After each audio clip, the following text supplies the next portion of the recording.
El cultivo del café. Para cantar el jarabe, para eso, Este es un cafeto en producción, para eso me pinto yo, para cantar el jarabe. pero ¿qué hay detrás de este cultivo? ¿Cómo llega el café a nuestra taza? ¿Cómo se produce el café en México?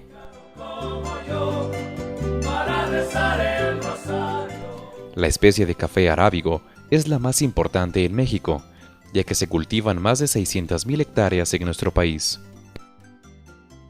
Es un arbusto de entre 1.5 y 4 metros de altura, que por cosecha y dependiendo la variedad, puede dar entre 1.5 y 3 kilogramos de fruto al año. El fruto contiene 2 semillas recubiertas por una capa llamada pergamino. Voy para el cuartel, mis calzones blancos los voy a Semilleros. porque ya no tengo ni para comer si son los de encima. Los cafetales pueden renovarse mediante poda, que es la renovación del tejido vegetativo, o mediante la reposición de las plantas viejas o enfermas. Para esta reposición, es necesario producir planta sana y de gran calidad que posteriormente será utilizada en las parcelas de cultivo. Todo esto comienza cuando seleccionamos nuestra semilla, tomándola de plantas vigorosas y abundantes en ramas nuevas y frutos. Posteriormente, se corta el fruto de la planta, se extraerá la semilla y se despulpará a mano en pequeñas cantidades, dejándolas fermentar entre 24 y 36 horas, para después lavarlas y ponerlas a secar hasta que pierdan un 75% de humedad para su utilización. Dentro de un terreno plano, de fácil acceso y cercano a una fuente de agua, se elabora una mezcla de arena y tierra y se coloca en forma de camas. Posteriormente, se coloca un cobertizo que permita la entrada de luz en un 50% a 80 centímetros de altura. Antes de la siembra, se debe desinfectar el suelo utilizando formol comercial a razón de 3 litros en 100 litros de agua y cubrir las camas con plástico por 48 horas. Una vez desinfectada la parcela, se surca a cada 8 centímetros y las semillas se siembran de manera uniforme. En algunas zonas cafetaleras del país, se está utilizando la modalidad de insertar la semilla directamente en bolsas tubulares, ahorrando mano de obra. La siembra debe hacerse entre los meses de marzo y mayo para aprovechar las condiciones climáticas. La evolución de la planta desde la siembra de la semilla recorre los siguientes estadios. Se le llama soldadito a la plántula de 50 a 60 días después de la germinación, que tiene talluelo, pero carece de hojas cotiledonales. El estadio de mariposa es después de los 70 días y aparecen las primeras hojas cotiledonales que se desprendieron del pergamino que las recubre. Se le da el nombre de pesetilla cuando tiene más de 90 días y aparecen las primeras hojas verdaderas, arriba de las hojas cotiledonales. Finalmente, llega la etapa llamada naranjito, donde la plántula tiene más de 120 días, 2 pares de hojas verdaderas y un par inferior de hojas cotiledonales.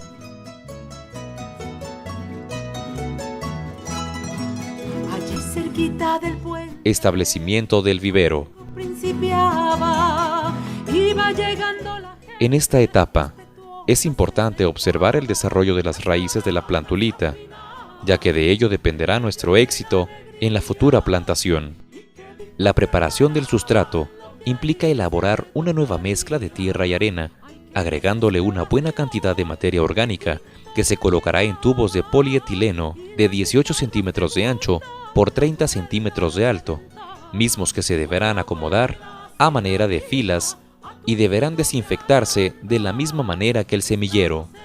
Con los tubos ya preparados, tratados y desinfectados, se procede a sembrar las plántulas obtenidas en el semillero. Se puede sembrar una plántula por tubo, aunque muchos cafeticultores siembran 2. Esto con 2 finalidades: apoyo mutuo en el crecimiento y mayor producción en parcela.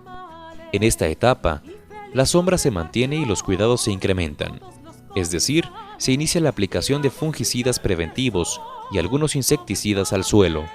los deshierves son manuales y los riegos deben ser abundantes. Además, se debe aplicar una fertilización que puede ser orgánica o química. Si se opta por la primera, puede utilizarse composta, y si se decide por la segunda, la fórmula recomendable es 18-46-0 al trasplante y triple 17 al tercer par de hojas verdaderas. Nadie te va a molestar.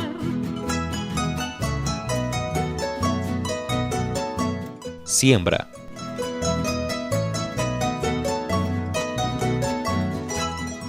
En la parcela a sembrar se extraen las plantas viejas desde la raíz y se cava un hoyo de 40 centímetros de ancho por 50 centímetros de profundidad que se quedará en ventilación por 5 días para posteriormente cubrirlo. Los meses destinados a la siembra son julio, agosto y septiembre, debido a la cantidad de lluvia que durante esta época es idónea para la planta sembrada. La siembra debe hacerse retirando gradualmente el tubo plástico hasta quitarlo por completo, evitando que se doble o quiebre la raíz principal. La planta posteriormente se aterrona y se fija bien al suelo blando del mismo hoyo. En ciertas circunstancias, es necesario utilizar árboles de sombra para proporcionar mayor humedad y reducir la temperatura de los cafetales, así como para evitar la erosión en lugares con mucha pendiente. En algunos lugares, asimismo, se utiliza el plátano como sombra temporal, ya que es de rápido crecimiento y proporciona gran cantidad de materia orgánica al descomponerse.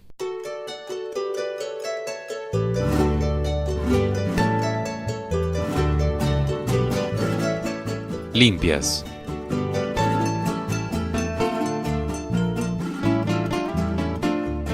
En todos los cafetales se desarrollan hierbas que invaden y compiten con el cafeto. Las limpias tienen por objeto destruir plantas nocivas, manteniendo el terreno libre de estas.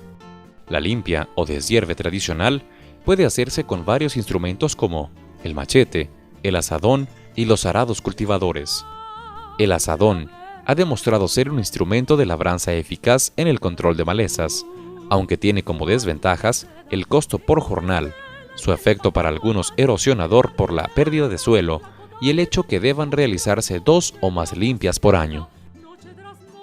La limpia con productos químicos se realiza principalmente con glifosato, que ha demostrado alto control en malezas propias del cafetal y leve o nulo daño a los cafetos. En este último caso, pareciera recomendable alternar cada 2 o 3 años de todos modos una limpia tradicional a fin de reairear el suelo. Cuando suena la bamba, el aguarulco y luego el torito. Plagas y enfermedades.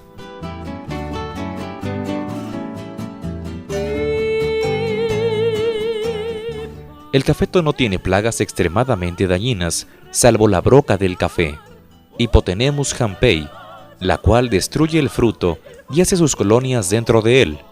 La broca del café puede ser combatida con un hongo entomopatógeno llamado Beauveria bassiana, que se dispersa mediante aplicación foliar y coloniza rápidamente. Algunos hongos causantes de enfermedades son los que pueden ocasionar problemas tanto en raíces como en follaje y debilitar al cafeto, disminuyendo así su óptimo funcionamiento y la producción de frutos. Dentro de estos, el más dañino hasta algunos años fue la roya del cafeto Emileia bastatrix, que defolia el arbusto hasta su muerte. Esta enfermedad ha sido combatida con variedades de café más resistentes y también a través de muy buenas prácticas de cultivo. Poda. La poda puede considerarse la actividad más importante en el cultivo del cafeto, ya que aplicada con inteligencia puede aumentar y regularizar la producción. Los cafetos que no se podan dan productos muy abundantes un año y escasos al siguiente. Esto se evita con las operaciones de poda, ya que eliminando las puntas o yemas nuevas, el flujo de savia que está dirigido hacia esos puntos se emplea en la formación de frutos y ramas para la producción subsiguiente. Una buena poda tiene 3 puntos clave. 1. Suprimir todas las partes inútiles de la planta. 2. Adaptar la forma de las plantas a las necesidades de cultivo. Y 3. Procurar la mayor y más constante producción. Se deben eliminar los retoños o renuevos de los troncos y retirar las ramas llamadas chupones, además de eliminar puntas que sobrepasen los 2 metros de altura, recordando que las plantas enfermas o muy viejas deberán marcarse para su posterior eliminación. La época de poda recomendada es entre los meses de febrero y abril. Fertilización. Los principales nutrientes que el cafeto requiere son nitrógeno, fósforo y potasio, además de elementos menores en otras proporciones. Algunos autores mencionan que cada hectárea de cafetos consume anualmente 1.039 kilogramos de fósforo, 5.191 kilogramos de potasio y 6.027 kilogramos de nitrógeno, más algunos elementos menores. Si los restituyéramos íntegramente, deberíamos hacerlo solo con fósforo y potasio, ya que el nitrógeno se recupera naturalmente en mayor proporción. Existen fórmulas específicas para fertilizar los cafetales y hay casas comerciales que elaboran un análisis de suelo y una mezcla nutritiva óptima para el cafetal en particular.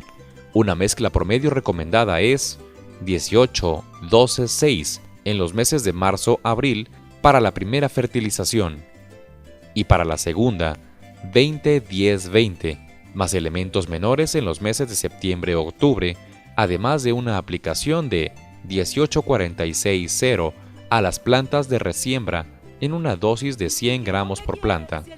En contraste, muchas personas aplican abonos orgánicos como excrementos de caprinos, ovinos y equinos, además de compostas o loprecompostas con la finalidad de enriquecer sus suelos y preparar la cosecha siguiente.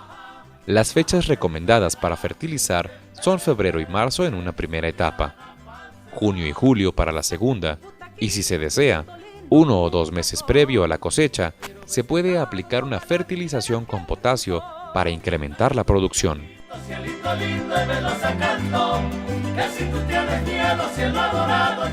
Cosecha. 3 o 4 días después de la formación de flores, estas comienzan a caer y quedan en su lugar los frutos que, 8 o 9 meses más tarde, deben ser cosechados. Debido a que las flores no aparecen de manera simultánea, sino en diferentes etapas, resulta que los frutos no maduran al mismo tiempo. La época de floración varía de un lugar a otro, pero mayormente aparece en los meses de enero, febrero, marzo y abril. En general, buenas floraciones son el mejor augurio de excelentes cosechas. La cosecha tendrá lugar en los meses de octubre a febrero. Los recolectados son los granos de pulpa roja o amarilla, dependiendo de la variedad del cafeto. La recolección de fruto es sencilla, pero es de todas las operaciones la más delicada y la que requiere la mayor vigilancia de parte del cafeticultor. Se debe evitar que los recolectores maltraten los cafetos y corten los frutos verdes o los todavía no maduros, además de verificar que no crucen a otros surcos diferentes a los asignados. Es aquí donde termina el trabajo de campo y se inicia la etapa de beneficiado del café cosechado. Es aquí también donde muchos de los cafeticultores terminan su labor y dejan su producto en manos expertas que lo transforman y lo llevan a muchas tazas en todo el mundo.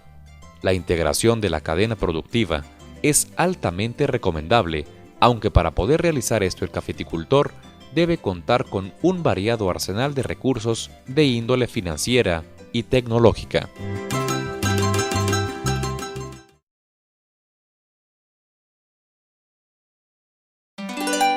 Beneficiado del café.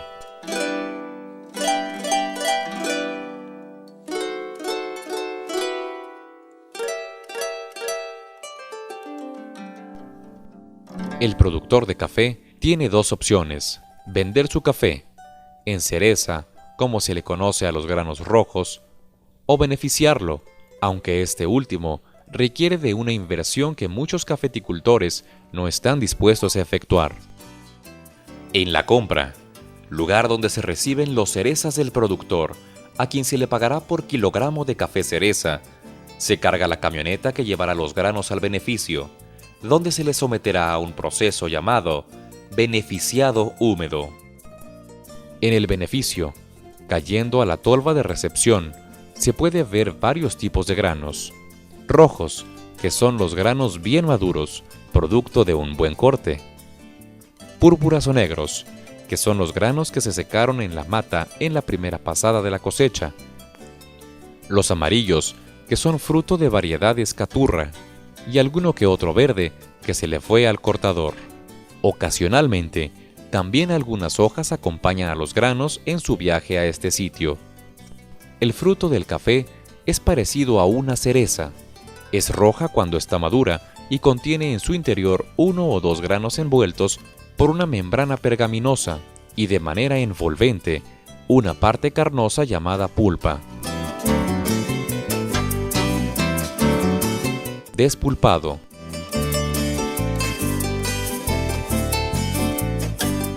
El primer paso del beneficiado es el despulpe, que consiste en retirar la cubierta roja carnosa y separarla de los granos que son de nuestro interés. Esta operación es sencilla y se ejecuta por medio de máquinas denominadas despulpadoras, de las cuales hay muchos modelos, aunque el objetivo principal es el mismo: frotar el fruto con discos de superficies rugosas que desgarran la pulpa del café.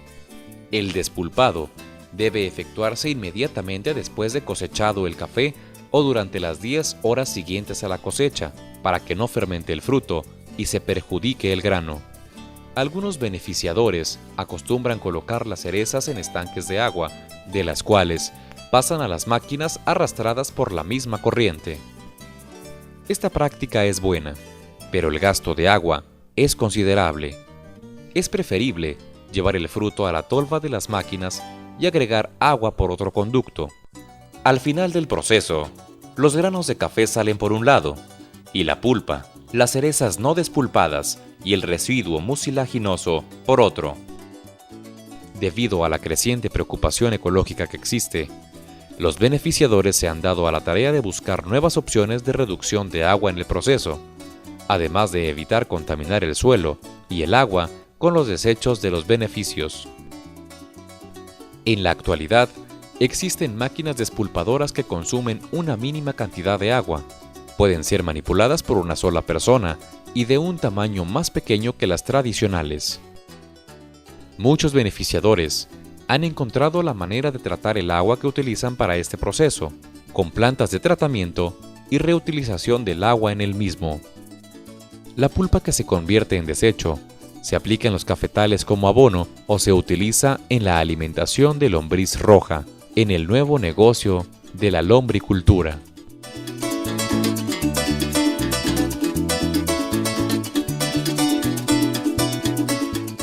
Lavado.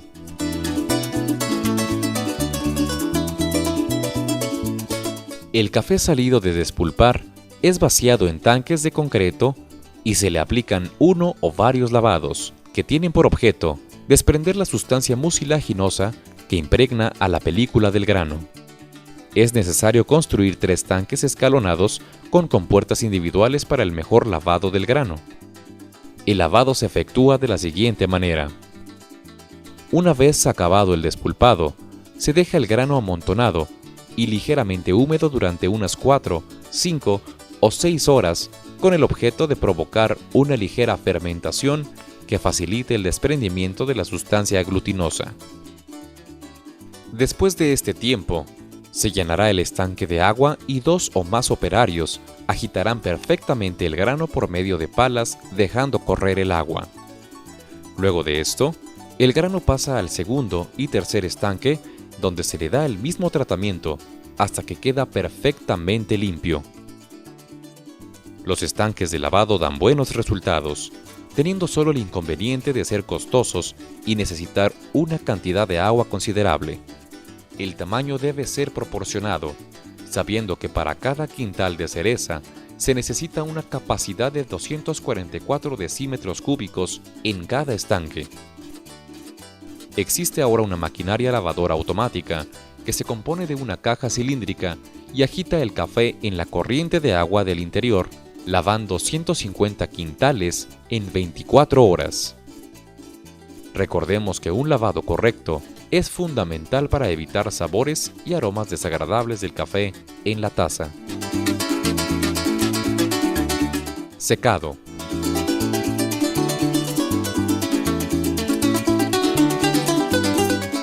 El proceso de secado puede realizarse de dos maneras: por el método tradicional de asoleado o por medio de máquinas secadoras. El secado tradicional se lleva a cabo en planillas o asoleaderos, aunque estos tienen como contradicción que la época de cosecha de noviembre a enero a menudo tiene días húmedos y